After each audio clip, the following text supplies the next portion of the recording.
Beware of the new drunk driver.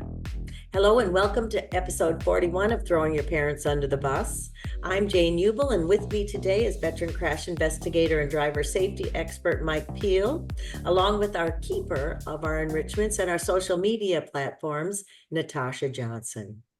Natasha, what student observations are we working with today? Today we have Tiffany from Carlstad, Minnesota. She was asked to take a road trip with her parents or another licensed driver and observe the actions of other vehicles on the road. Try to predict the behavior of other cars in advance and explain how that could affect your safety. Then discuss with your parents how to avoid surprises on the road. She said, when I rode with my mother to observe the safety of drivers, the primary concerns that I noticed included speaking on cell phones, being distracted with children in the vehicle, and not stopping completely at stop signs. The thing that surprised her the most was how many people were on their phones while driving. Hmm. Not surprised. Not surprised at all. It's something we're never going to fix. It is the new drunk driver. You know Mhm. what? So when MAD many years ago came up with this point oh 0.08 and down to 0.04, they wanted 0.10. Anyway, back in those days, it was a fight, but you had to be drunk to do that. Man, this cell phone is worse than a drunk driver. And guess what? It starts at 16 years old and it goes up to when we quit driving, 80, 85-year-olds I've seen. I've seen some old people that can't even see over the steering wheel with a phone in their hand. So Mhm. it is something we all need to become smarter, safer, more aware drivers for our safety. Okay. And Right. remember, we, the ones that are the defensive driver, can save the lives of the guilty party by turning that severe crash into a minimal crash because we are educated on how to deal with the crash. That's what our course teaches. Okay.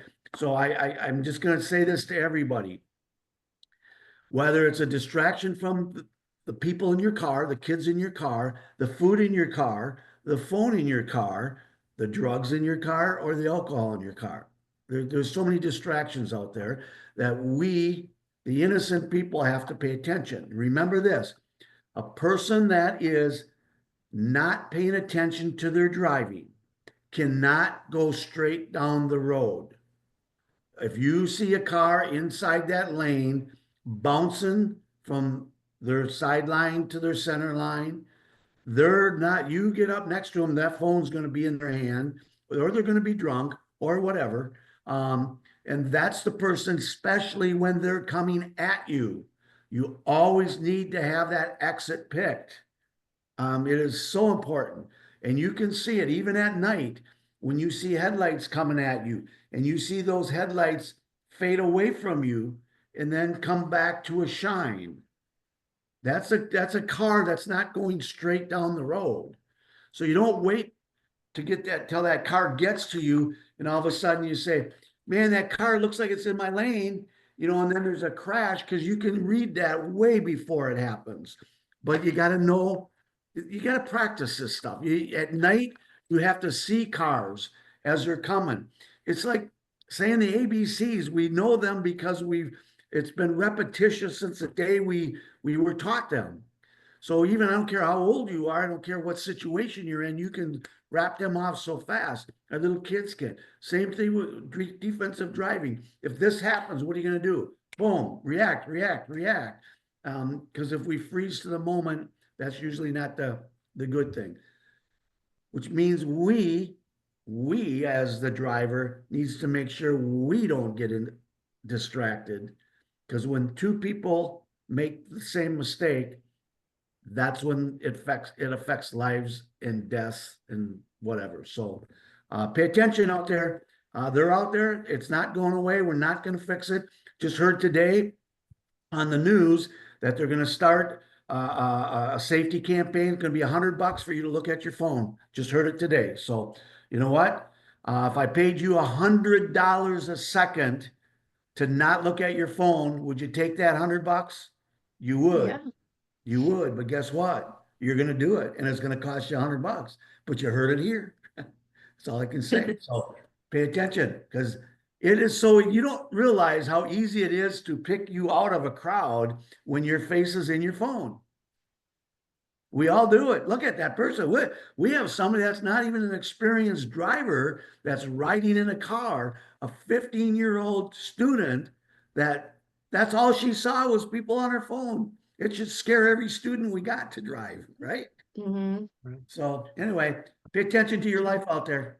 That's good. That's right. Well, Mike, I have to say, one thing that I think you've taught, and it's in the classroom, is also if you have your phone, put it in your glove compartment or put it in the back seat or the trunk. If you have an issue with, I have to have it, because nobody needs to call when you're driving. You Yeah. don't need to do that. I Yeah, mean, And it's not just calls, people sit and watch videos. I see people watching videos while they're Movies. driving.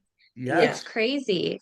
yes. yeah, for or you sure. check your text and, Mm-hmm. you hear that and it's the text is, when are you gonna get here? Well, now it's Right. over because I Yeah, looked exactly. at it, and it's like, don't call when they're driving. Well, Mhm. I'll just say this, and when I actually was physically teaching class, I challenged all the students in the classroom to go home and get a little box in an old checkbook box. Well, it's before technology, Sure. but that Well, worked. But some little container, put your phone in that container, and then in that container, I want you to write down every person in your life that means something to you, all the way from grandmas and grandpas to little tiny cousins. And every day you open that thing up in a car to use that phone, to read that phone, you affect every one of these people's lives.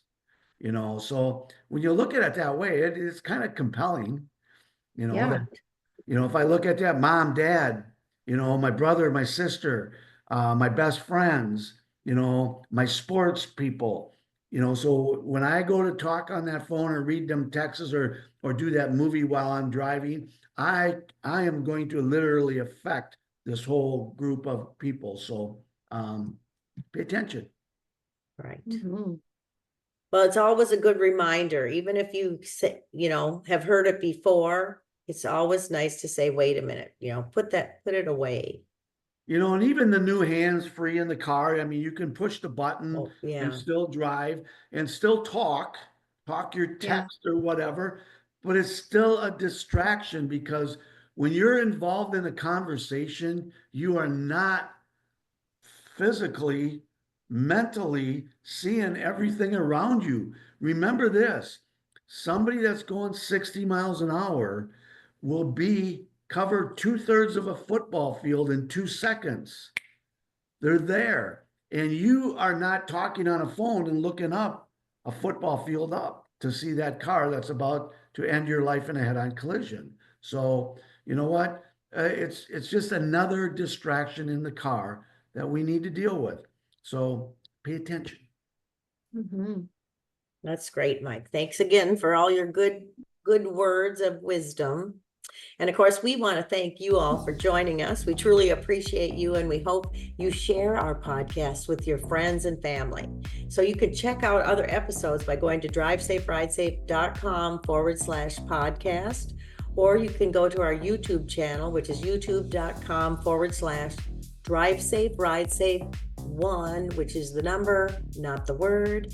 And you can see hundreds of short reels and driving tips, and almost any topic. And by the way, if you don't see our topic, you can even give us a shout out by emailing us questions or some ideas that you want us to teach or Mike to teach you. You can go to drivesaferidesafe@gmail.com. We'd love to hear from you.